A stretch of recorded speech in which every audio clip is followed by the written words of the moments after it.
Bila memang tesisnya Kiai Imaduddin Utsman itu tidak terbantahkan, artinya kan Robito Alawiyah ini sejak berdiri tahun 1928 itu berarti melakukan kebohongan publik dengan kepada bangsa Indonesia, kepada rakyat Indonesia.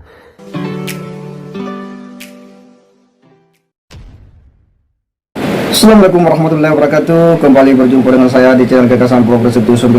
Sahabat salam setanah di mana saja Anda berada. Istilah habaib yang hari ini telah begitu viral ya, terus menerus bergulir. Di mana para habaib terus mencoba untuk kemudian mengeluarkan sejumlah argumentasi berdasarkan kitab-kitab yang mereka rujuk untuk kemudian membantah seluruh argumentasi yang mencoba mempertanyakan atau bahkan melihat secara kritis ya nasab para habaib itu. Dan mereka ya ketika memunculkan sebuah bantahan-bantahan itu masih dianggap belum bisa membantah secara utuh dan konsekuen terhadap tulisan atau temuan ya ilmiah dari Kiai Imaduddin Utsman tentang adanya keterputusan ya nasab ya di Ubaidillah bin Ahmad ini, dan sampai hari ini terus menerus bergulir. Kita tidak tahu akan seperti apa nanti penghujung dari polemik ini, tetapi ada hal yang kemudian menarik akan coba kita ketengahkan bagaimana pandangan Gus Pot Pleret terhadap situasi yang hari ini betul-betul mengemuka di permukaan dan menyita perhatian publik. Kita simak dulu sama-sama. Sampai kiamat pun itu penemuan dari Kiai Haji Imaduddin Utsman tentang Syekh Ubaidillah itu bukan putra kandungnya Sayyid Ahmad bin Isa al-Muhajir, itu sampai kiamat pun itu nggak bisa dibantah gitu. Dan memang bantahan-bantahan kan ada dari Rizik Syihab, dari Bahar Smith, dari si Bocil itu siapa itu, kemudian juga dari Hanif Al-Atos, menantunya Rizik Syihab. Tapi semuanya itu kan bantahan-bantahan itu terbukti dalam tanda petik tidak ilmiah gitu, gak bisa dipatahkan oleh Kiai Imaduddin Utsman maupun juga yang sekarang the rising star itu Kiai Nur Ihya yang di Surabaya, yang di Ngampel itu ya. Nah, ini pun akan terus insya Allah akan begini terus. Jadi setiap bantahan dari kelompok Robitoh itu pasti akan bisa dipatahkan. Belum lagi kita juga mendengar pendapat-pendapatnya dan kesaksiannya Sayyid Zulfikar Basaiban kan gitu ya.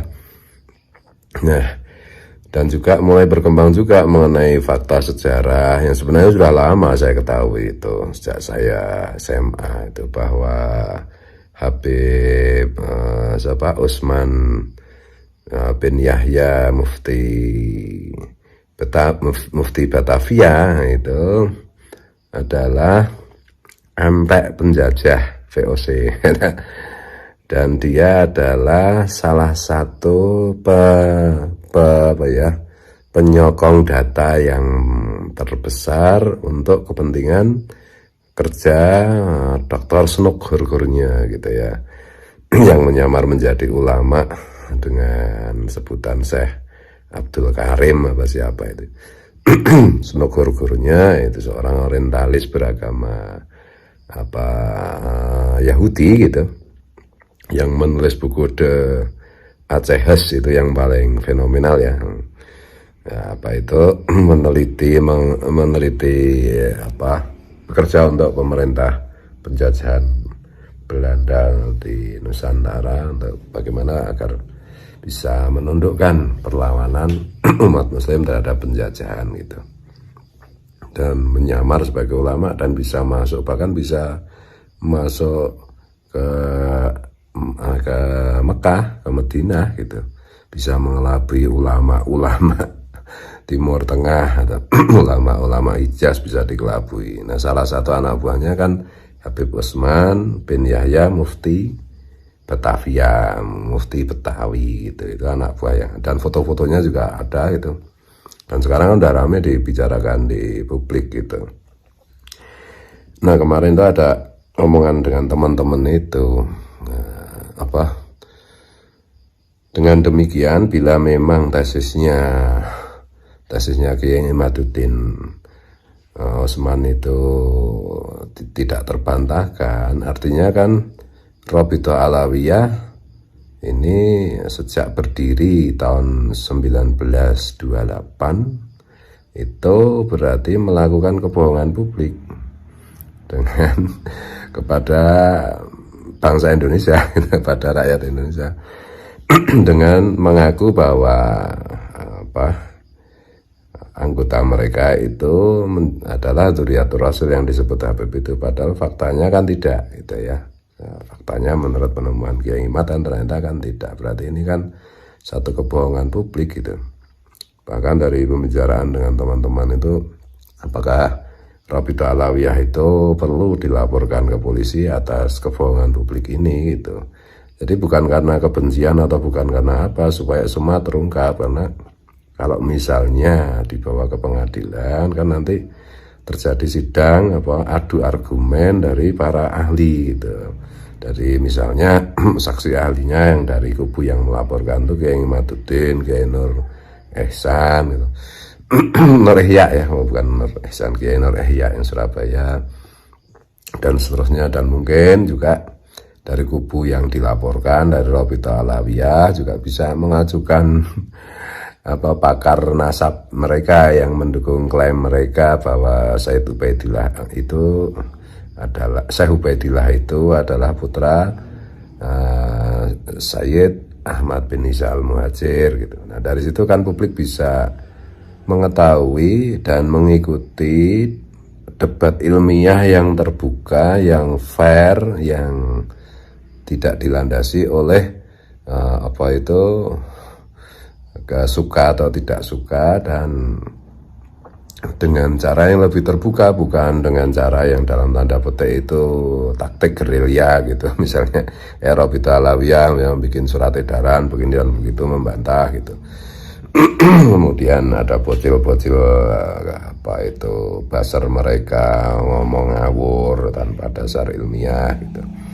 Termasuk mungkin nanti juga kalau misalnya ada pihak yang melaporkan itu jangan disangka yang enggak gitu. Karena ini demi sesuatu yang ilmiah gitu ya.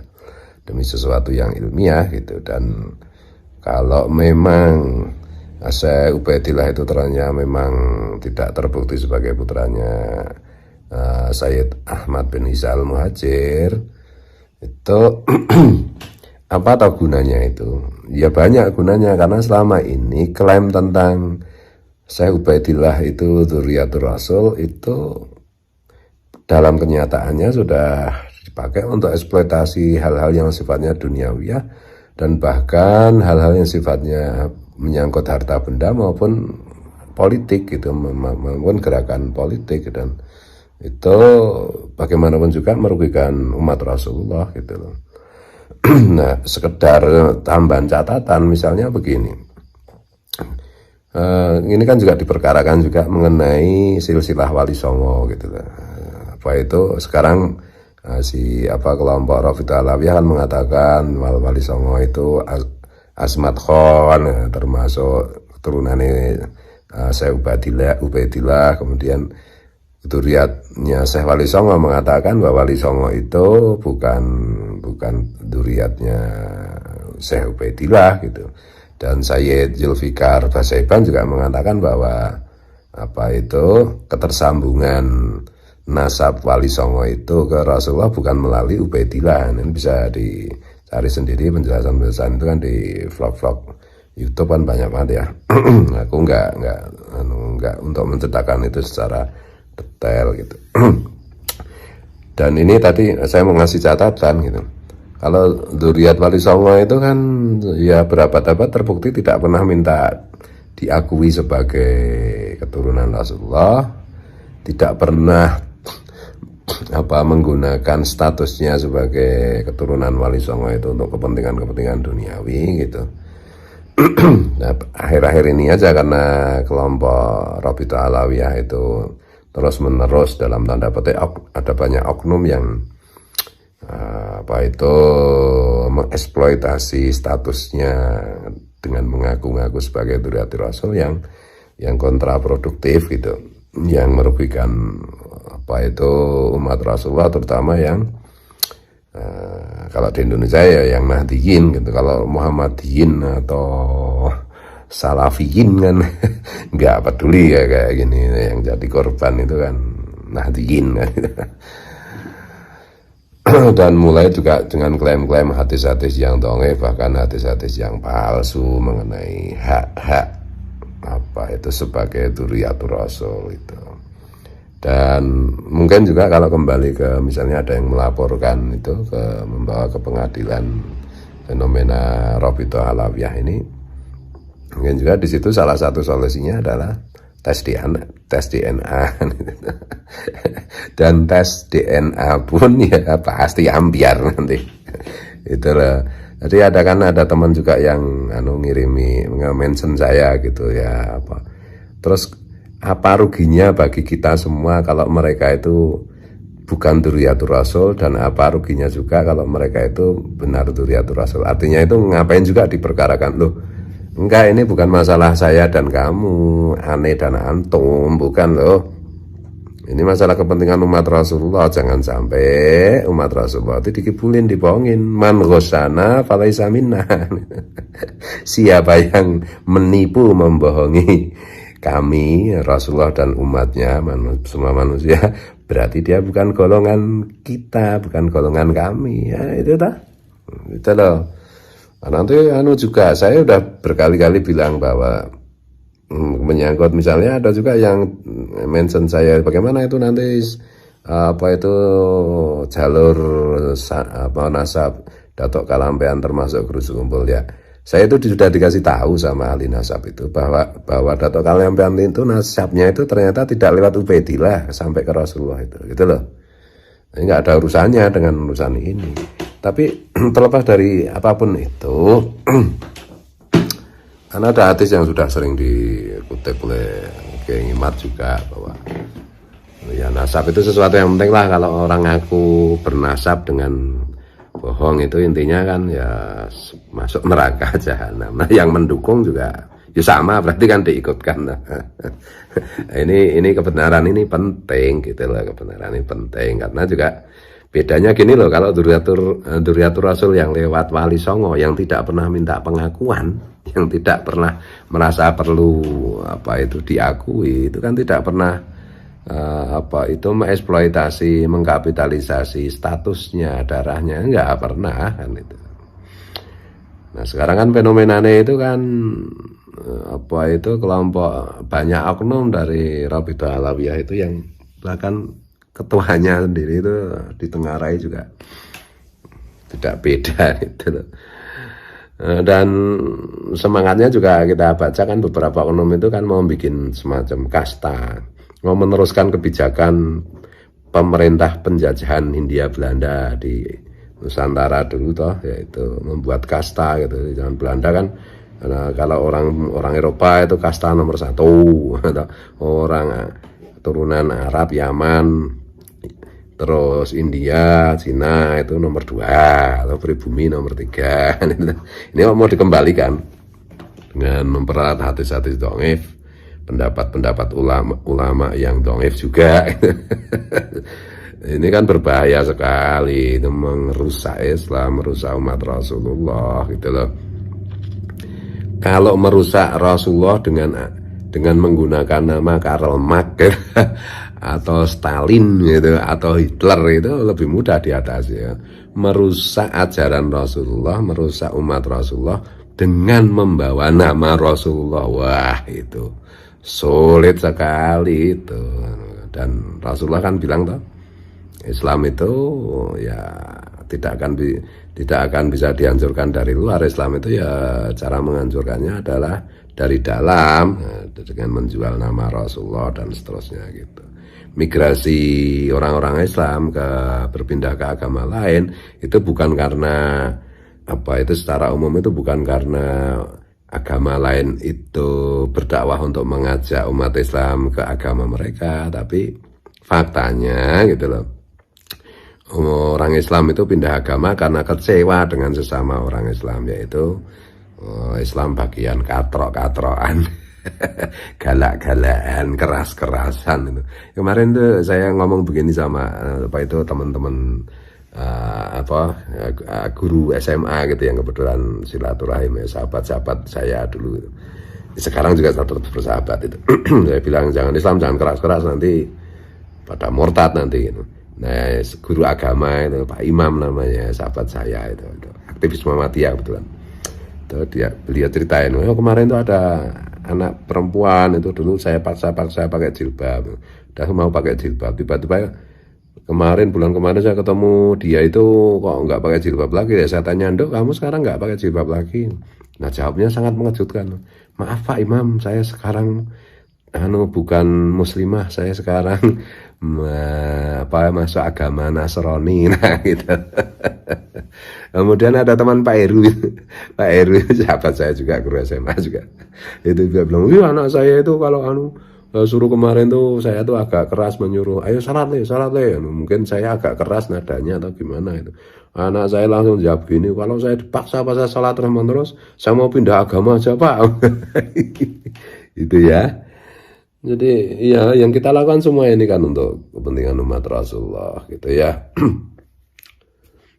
Kira-kira kayak begitu. Jadi kembali soal Rabithah Alawiyah itu apakah perlu dilaporkan ke polisi? Ya terserah aja.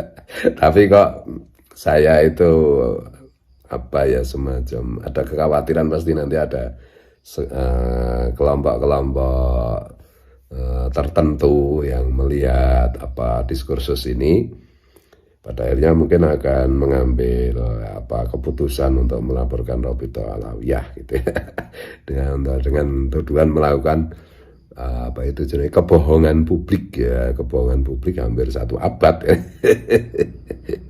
Yang nggak tahu siapa yang harus dilaporkan, apakah lembaganya, apakah tuntutannya itu, apakah penjara, apakah lembaganya dibubarkan atau gimana, yang nggak tahu. Tetapi yang saya garis bawahi yang jauh lebih penting itu adalah bahwa nanti akan terjadi diskusi ilmiah di pengadilan dan terbuka gitu loh, bukan selintat-selintut gitu.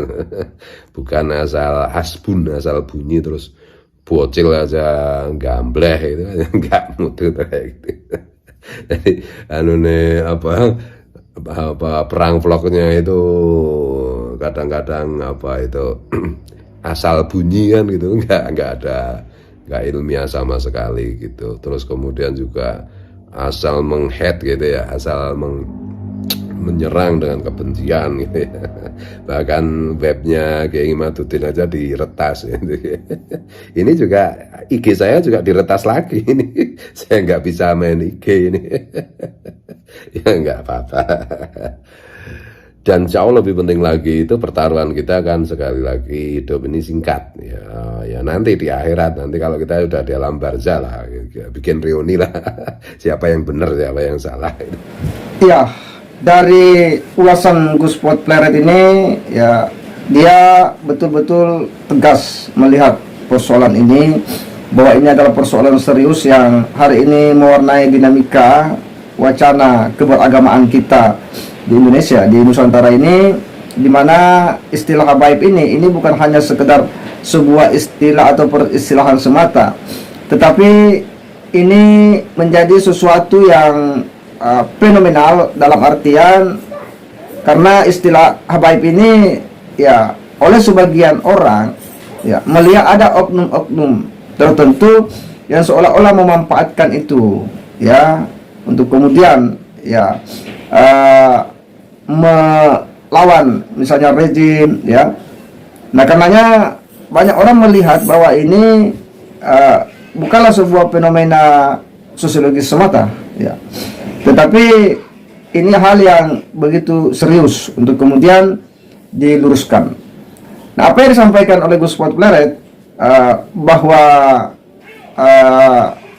apa yang ditulis oleh Kiai Imaduddin Usman sebagai sebuah penelitian ilmiah ya sekalipun itu katanya banyak para habaib yang mencoba untuk kemudian menyanggah, membantah dengan sejumlah argumentasi, sejumlah rujukan-rujukan kitab, itu belum bisa menyanggah secara total, belum bisa membantah, mementahkan temuan daripada Kiai Imaduddin Usman. Dan menurutnya Gus Putut Pleret ini, ya ini bakal tidak akan ketemu katanya sampai hari kiamat pun. Ini bakal tidak didapatkan bahwa Habib atau Said dari Abdillah bin Ahmad bin Isa Al-Muhajir ini itu tidak didapati dalam kitab-kitab abad ke-5, ke-6, ya ke-7 itu. Nah, ini yang nampak bahwa memang kalangan habaib ini belum bisa ya menemukan ya kitab-kitab yang bisa membantah temuan dari Kiai Imaduddin Usman, paling tidak kitab yang semasa dengan itu, atau yang tidak jauh masanya dengan kitab yang jadi rujukan Kiai Imaduddin Usman. Dan tentu kita berharap bahwa ini harus ada titik temu nanti di ke depan lah, paling tidak bahwa ya ini harus ada yang memfasilitasi dan mempertemukan dalam bentuk dialog ilmiah ya, dan memperlihatkan seluruh referensi-referensi yang menjadi rujukan mereka, sehingga nanti akan terbuka tabir ya bahwa mana sebenarnya argumentasi ini yang mendekati kebenaran. Dan yang namanya kebenaran ya tentu kita harus rela menanggalkan kebenaran yang kita tahu selama ini ketika kita menemukan kebenaran yang jauh lebih benar ya, karena itulah ciri seorang intelektual dan ciri seorang alim. Dan harapan kita bahwa ya kita sebagai umat Islam harus memiliki perspektif dan cara pandang ya sebagai seorang muslim yang cinta akan kebenaran, dan kebenaran itu harus diucapkan sekalipun itu pahit rasanya, pahit dampaknya, baik kepada orang lain dan juga kepada diri sendiri. Nah, tentunya bahwa sebuah statement itu, pernyataan dan pilihan-pilihan sikap itu selalu ada konsekuensinya. Saya kira demikian. Wassalamualaikum warahmatullahi wabarakatuh.